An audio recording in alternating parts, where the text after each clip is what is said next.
आप तो अहेतुकी कृपालु हैं, मेरे में कोई ऐसा गुण नहीं जिस हेतु से हम ये दावा पेश कर सकें कि आप हम पर कृपा करें, पर आप अहेतुकी कृपालु हैं। सर्वोपरि ठकुरानी है, अखिल कोटि ब्रह्मांड नायक परात्परीश भगवान श्री कृष्ण आपके अधीन है। हे स्वामिनी जी, आप मेरी ओर कृपा कटाक्ष से क्यों नहीं हेर रही है? देख रहे हो, आपको पुकारते हुए मेरा हृदय व्याकुल हो रहा है। आप अपनी बानी न छोड़िए, आपका स्वभाव है, आपकी बानी है कि जो कोई कैसे भी आपकी शरण में आ जाए, आप उसको तार देती है, आप उसको अपना दुलार देती है। फिर मुझ अभागिनी में ऐसा दुर्भाग्य क्योंकि आपका प्यार, आपका दुलार, आपका कृपा कटाक्ष नहीं प्राप्त हो रहा। हे स्वामिनी, मेरी भी एक हठ है, मोहि परी अड़िबे की बान, तुम अजहू हेरत न कृपा करी, मैं टेरत हठ ठान, मोहि परी अड़िबे की बान। ना हेरो आप हमारी तरफ, मैं भी अठी हूं, आपको छोड़कर किसी और की तरफ देख भी नहीं सकता। जैसे आपका स्वभाव है तार देना, ऐसे मेरा भी स्वभाव है अनन्य। मैं अब आपके सिवा किसी और की तरफ आंख उठा के भी नहीं देख सकता। ये मेरा हठ है, मैं टेरते टेरते अपने प्राण त्याग दूंगी, लेकिन आपको ही। तुम पर हार जन्म हो बैठी, ये जन्म आपको दे दिया, जीवन की बाजी आपके चरणों में हार गई, ये जीवन आपको दे दिया। हे किशोरी जू, हे स्वामिनी जू, तुम पर हार जन्म हो बैठी, श्री पद शपथ प्रमाण। मैं आपके श्री गोरे चरणों की कसम खा के कहता हूं, आपके सिवा हमारा कोई नहीं। ये जन्म है लाडली जो सिर्फ आपके लिए है। मैं भी बहुत हठी स्वभाव का, मोहि परी अड़िबे की बान, अब बलिहार नेक हंसी हेरो, भोरी आपनी जान। आपकी बलिहारी जाऊं, और कुछ नहीं आपसे चाहिए, बस आप एक बार कृपा कटाक्ष के हेर दो करके, जिससे मुझे ये पता चल जाए आपने स्वीकार कर लिया है। बस मेरा भी अठीला स्वभाव है, पूरा जीवन आपके लिए है। बस आखिरी इच्छा यह है कि एक बार आप देख लो, जिससे मुझे संतोष हो जाए कि आपने मुझे स्वीकार कर लिया है। इष्ट देव के प्रति ऐसा समर्पण, ऐसी ममता। हे स्वामिनी, आपका जैसे स्वभाव है वैसे जीव का भी स्वभाव है।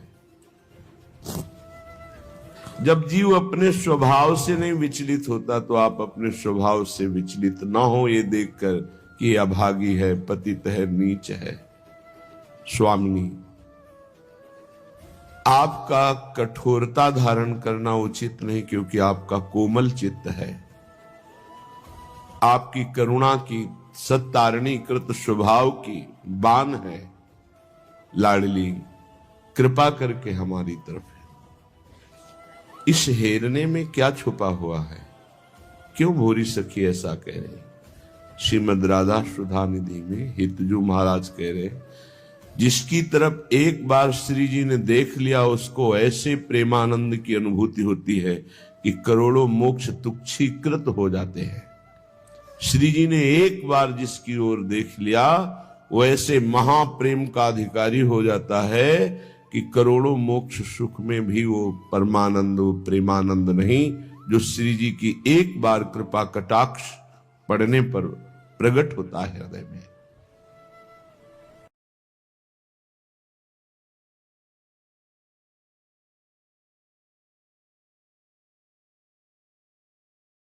आमचं पण इंटरकास्ट मॅरेज आहे आणि आम्हाला पण बऱ्याच अडचणी आल्या। जेव्हा आम्ही दोघांनी आमच्या घरी सांगितलं तेव्हा आमच्या घरचे रेडी नव्हते।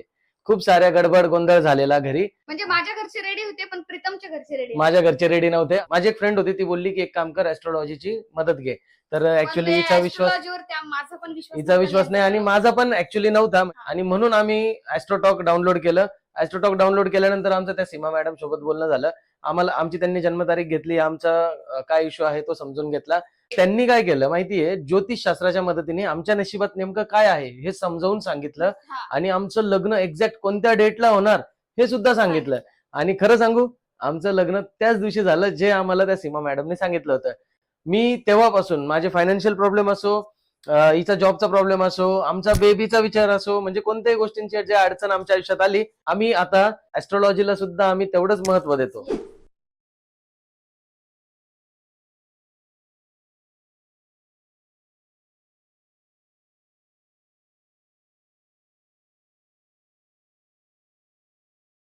देखो कितना विश्वास होता है भक्त को, कैसा वो श्रद्धावान होता है। एक राजकुमारी और दूसरी एक जमींदार की पुत्री, दोनों को मित्रता थी। एक दिन राजा के यहां भगवत प्रेमी महात्मा आए। वो संत सेवी राजा थे। महात्मा जन आते रहते थे और महात्माओं का कार्य ही होता है निरंतर अपने प्रभु की सेवा और सुमिरन में मगन रहना। सेवा सुमिरन ये बहुत बड़ी सामर्थ्य है। अगर हम हर समय सेवा और सुमिरन में रहें तो कभी कोई माया प्रपंच हमें परास्त नहीं कर सकता। जहां हम सेवा सुमिरन से अलग हुए वहीं माया का प्रभाव पड़ता है। भगवान का शालिग्राम स्वरूप उनके पास था।